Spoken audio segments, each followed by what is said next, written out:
Notre histoire commence il y a 2300 ans. Ça fait 30 ans que Zénon se tue à la tâche pour développer son commerce. Et là, on lui apprend que son bateau a coulé avec toute sa marchandise. Zénon, il aurait pu être triste, être déçu, être en colère. Mais non, c'est pas ce genre de gars. Lui, il s'est dit « fuck it ». Et il a créé le stoïcisme. Ouais, rien que ça. Et non seulement cette philosophie l'a aidé à se relever dans des plus grands drames de sa vie, mais elle lui a aussi appris à mieux gérer les choix difficiles pour faire face aux challenges du quotidien. Je pense que n'importe qui peut bénéficier de cette philosophie pour son business ou sa vie perso. Le stoïcisme, c'est un outil formidable pour gagner en estime de soi et en clarté mentale. En effet, une personne stoïque progresse plus vite, développe une pensée saine et attire des personnes brillantes qui lui ressemblent. Mais ce n'est pas non plus une pilule magique. Être stoïque, ce n'est pas du tout donné à tout le monde. C'est une pratique quotidienne qui se développe et qui se cultive. Dans cette vidéo, on va clarifier ce qu'est le stoïcisme, vous expliquer concrètement comment est-ce que vous pouvez mettre en place cela dans votre vie et comment ce concept m'a aidé à générer plusieurs millions d'euros. Allez, c'est parti. Notre monde est séparé en deux catégories. D'un côté, il y a les choses qu'on contrôle, comme nos actions ou les choses qu'on dit, et de l'autre, les choses qu'on ne contrôle pas, comme les décisions d'un gouvernement ou la santé de l'économie. Eh bien, la pensée stoïque, c'est tout simplement le fait de se concentrer sur les choses qu'on contrôle et d'accepter les choses que l'on ne contrôle pas. C'est par exemple de là que vient la célèbre citation « Donne-moi la sérénité d'accepter les choses que je ne peux pas changer, le courage de changer les choses que je peux et la sagesse de distinguer l'une de l'autre. » Et comme le dit si bien cette citation, ce n'est pas évident de faire la distinction entre les choses qu'on contrôle et les choses qu'on ne contrôle pas. Un exemple, parlons de notre corps. Dans quelle catégorie est-ce que vous le mettez? Si vous avez dit qu'on le contrôle, vous avez perdu, car on ne décide pas de la tête qu'on a ni de notre pilosité. Et si vous avez dit qu'on le contrôle pas, eh bien vous avez aussi faux, car une bonne alimentation, une bonne routine sportive peut nous permettre de gérer notre masse grasse et aussi d'une certaine manière l'apparence de celui-ci. Allez, une deuxième, nos émotions. On les contrôle ou on les contrôle pas? Eh bien, de nouveau, on peut considérer que notre émotion est en dehors de notre contrôle, qu'on va par exemple s'énerver à cause d'un certain événement. Imaginons que Dimitri vole mon tracteur pour partir avec la belle Natacha. Eh bien, ma jalousie et mon énervement sont à ce moment-là causés par Dimitri et Natacha. Mais on ne peut pas non plus dire qu'on est totalement en dehors du contrôle de nos émotions, car quand on a une certaine maturité émotionnelle, on peut fortement influencer à quel point certains événements extérieurs vont nous affecter. Du coup, vous l'aurez compris, les stoïques vont se concentrer sur les choses qu'ils contrôlent à 100% et on peut principalement les résumer à deux points clés. Les deux principales sont tout simplement vos actions et vos perceptions. Ouais, mais Yumi, c'est quoi l'intérêt de se concentrer uniquement? Eh bien, prenons l'exemple d'une personne qui se concentre uniquement sur les choses qu'elle ne contrôle pas. Et vous la connaissez tous, la personne qui va parler pendant des heures afin d'expliquer à quel point le monde est contre lui et que c'est pas sa faute s'il a eu une mauvaise note ou que son business ne fonctionne pas. Eh bien, en faisant ça, cette personne, elle devient une victime. Et attention, je ne parle pas d'une victime au sens de « Ah, regardez, la victime !» Non, je parle vraiment au sens littéraire. Une victime, c'est une personne qui subit une certaine situation. Et du coup, quand tu décides de te concentrer sur des choses que tu ne contrôles pas, eh bien tu perds instantanément ton pouvoir sur cette situation. Et c'est pour ça que ce genre de personnes se retrouvent misérables et ont dans la vie en général très peu de succès. Elles sont convaincues que leur vie est dictée par d'autres personnes, par d'autres événements, et du coup elles n'ont aucune motivation. Elles ne font même plus l'effort d'essayer d'avoir une influence sur leur vie. À l'inverse, quand une personne stoïque a un problème, eh ben il va pas blâmer Macron ou la boulangère du coin, mais il va se demander qu'est-ce que je peux faire pour résoudre cette situation. Il va se concentrer uniquement sur les choses qu'il contrôle, ce qui va lui assurer d'avoir le pouvoir sur la situation et par conséquent de pouvoir la changer. Au final, on ne contrôle pas ce qui nous arrive dans la vie, mais on contrôle toujours la manière dont on le perçoit et la manière dont on va réagir. Et ouais, je sais ce que vous pensez, c'est plus facile à dire qu'à faire. Et c'est pour ça que je vous propose de voir 3 principes stoïques qui vous aideront à implémenter ce mindset dans votre quotidien. Du coup, commençons par le premier principe. Regardez ce verre d'eau. Certaines personnes vous diront qu'il est à moitié plein, d'autres à moitié vide.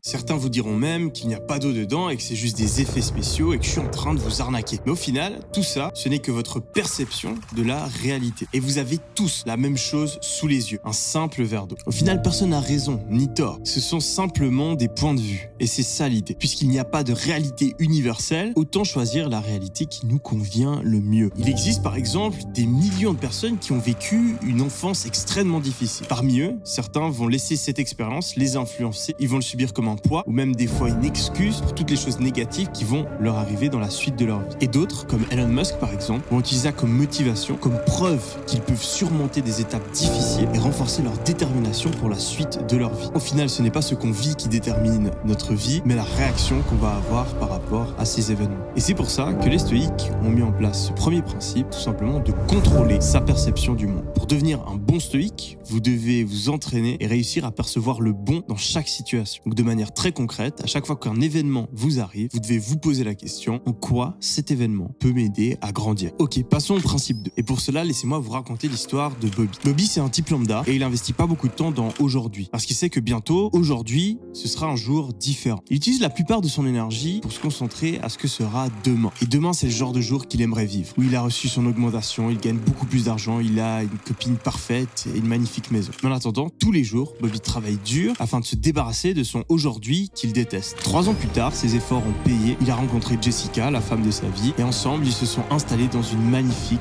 villa à Los Angeles qu'il a pu se payer cash car son business a explosé il y a 2 ans. Ça y est, pour Bobby, demain est enfin aujourd'hui. C'est l'homme le plus heureux du monde, il a tout ce dont il rêvait, la maison, la copine, le lifestyle, etc. Mais bizarrement, quelque chose d'étrange se passe. Après quelques mois, les restaurants de luxe n'ont plus le même goût. La maison n'est plus aussi belle et il commence à se comparer avec des gens qui ont plus d'argent que lui. Pourtant, tout va bien dans sa vie. Il n'a jamais généré autant d'argent, sa relation avec sa copine est géniale et il est en pleine santé. Et malgré tout, un jour, Bobby se réveille et il réalise un truc horrible. Le aujourd'hui dont il voulait tant se débarrasser est de retour. Il n'y croit pas, c'est quoi ce bordel? Du coup, il se dit que c'en est trop, il va demander la main de sa meilleure amie, déménager dans une maison encore plus grande et cette fois, il pourra se débarrasser de son aujourd'hui pour de bon. Mais vous l'aurez compris, ça ne sert à rien. Mais du coup, pourquoi Bobby n'arrive-t-il pas à trouver le vrai bonheur? Eh bien, il souffre d'un syndrome que le commun des mortels appelle le « quand j'aurai ça, alors je serai heureux ». L'être humain est fascinant car c'est le seul animal qui essaie de prédire le futur dans sa tête. Et ouais, ça vous surprendra peut-être, mais un serpent, il se dit pas « aujourd'hui, je vais manger 4 souris, comme ça je pourrais prendre du muscle et plaire à Natacha ». Non, ça c'est quelque chose de très humain, mais ce qui est drôle, c'est que la plupart de nos prédictions, elles sont éclatées au sol. Soyons honnêtes 2 secondes, l'extrême majorité des choses qu'on a imaginé qu'il allait se passer ne sont jamais arrivées ou de manière très différente. Et ça, c'est l'erreur de Bobby. Il passe son temps à essayer d'imaginer à quoi ressemblerait sa vie de rêve, ce qui lui apporte un sentiment de vide intérieur parce qu'il se compare à toujours mieux. Et ça, c'est notre deuxième principe de la philosophie stoïque, c'est de ne pas avoir d'attente. Pour que Bobby trouve le vrai bonheur, il faut qu'il se contente de son quotidien ennuyeux et se rappeler chaque jour de la chance qu'il a d'être en bonne santé, d'avoir de belles relations, un bel environnement, etc. Ça ne veut pas dire que Bobby doit arrêter de poursuivre son objectif, mais simplement qu'il doit être ok à l'idée de ne pas l'atteindre et à la place de se concentrer sur le chemin qu'il est en train de prendre pour l'accomplir. Pour résumer, au lieu de se concentrer sur le résultat qui est en partie hors de notre contrôle, il faut se concentrer sur les actions que l'on est en train de mettre en place. Et pour ça, l'exercice est très simple. Quand on se rend compte qu'on a des attentes sur une certaine situation, on les supprime et on se concentre à la place sur le processus. Par exemple, si je me surprends en train de me dire « Ah, j'aimerais tellement faire plusieurs millions l'année prochaine », eh bien à la place, je vais me forcer à penser que je vais faire de mon mieux, me donner à fond, faire les actions qu'il faut pour atteindre cet objectif et qu'il arrivera ce qu'il arrivera. Mais parfois, le chemin est plus difficile que ce que l'on pensait. Et ça peut être tentant d'avoir envie d'abandonner et de se dire « Mais pourquoi moi ?» Eh bien, pour parer à ça, il existe un 3e principe stoïque et reprenons notre pauvre Bobby afin de l'illustrer. Bobby, il a une journée difficile, un mec lui a craché dessus dans le métro et il vient de marcher sur une merde de chien en rentrant chez lui. Forcément, Bobby, il est énervé, il a envie de tout péter. Mais Bobby, il essaie de pratiquer la pensée positive parce qu'il a lu dans un article de blog que c'était une bonne chose d'essayer de se débarrasser de toute émotion négative. Alors il se dit non, je dois pas m'énerver, c'est pas si grave, il faut que je supprime cette émotion, c'est pas bon pour mon humeur, etc., etc.